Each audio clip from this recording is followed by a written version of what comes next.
Pallavi garu, I always loved your acting since Premam. Actually, ఒక చిన్న incident ఉంది. అర్జున్ రెడ్డికి హీరోయిన్ కోసము కాస్టింగ్ గురించి ఆలోచిస్తుంటే some coordinator from Kerala. I got his number saying that he is the coordinator, but I just got to know that he's not the coordinator. So I spoke to him saying that, see, I have a story about a guy who is destroyed in love, and so it's a very romantic story also. I want to cast Sai Pallavi as a heroine in my film. So he said, like, what is the romantic quotient in Arjun Reddy? And I said, like, it is more than what usually we see in Telugu cinema. So he said, sir, forget about it. The girl will not even wear a sleeveless. So forget about it. So usually what happens is, when you hear this, మనకు అనిపిస్తుంది వినే వాళ్ళకి ఎట్లా అంటే eventually heroines will change over the period of time based on the opportunities. But to see Sai Pallavi not changing at all, it's great. It is really great, actually.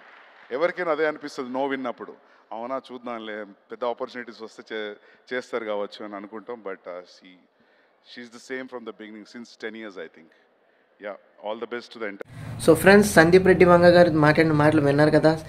Arjun Reddy first heroine pickup చేసుకోవాల్సినప్పుడు మనకి సాయి పల్లవి గారు అని almost ఆయన team నుంచి కానీ ఆయన కూడా ఒక విధంగా అనుకోవటం జరిగింది. ఎందుకంటే ఆ రోజుల్లో ప్రేమ్ సినిమా ఏదైతే మలయాళంలో విపరీతంగా ఏదైతే బ్లాక్ బస్టర్ హిట్ అయితే అందుకుందో, అది తెలుగులో కూడా ప్రేమం సినిమా కింద వచ్చింది కాబట్టి, సో అదే విధంగా ఏంటంటే సాయి పల్లవి గారి ఇమేజ్ కానీ లేడీ సూపర్ స్టార్ అవటం కానీ ఆవిడ వరుస పెట్టి సినిమాలు చేయటం కానీ వైవిధ్యమైన సినిమాలు చేయటం వల్ల ఆవిడ ఫేమ్ అనేది విపరీతంగా ఎక్స్ట్రాడినరీ లేడీ సూపర్ స్టార్ కింద ఎలివేట్ అవ్వటం వల్ల ఏమైందంటే ఈ రోజున ఒక సూపర్ స్టార్ అయ్యారు. సో ఏ మూవీకి వెళ్ళినా కానీ చాలామంది సాయి పల్లవి గారి కోసమే వెళ్ళే సందర్భం అనేది ఏర్పడింది. కాబట్టి అర్జున్ రెడ్డికి కూడా ఫస్ట్ హీరోయిన్ ప్రిఫరెన్స్ అనేది సాయి పల్లవి గారు అనుకున్నారు, కానీ కొన్ని అనివార్య కారణాల వల్ల, దాంతోపాటు డ్రెస్సింగ్ స్టైల్ వల్ల కూడా తీసుకోపోవడం అయితే జరిగిందనమాట.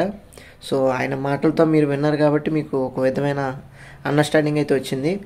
సో ఈ మూవీ అప్డేట్ నచ్చాడు తప్పకుండా మన ఛానల్కి సబ్స్క్రైబ్ చేసుకోండి.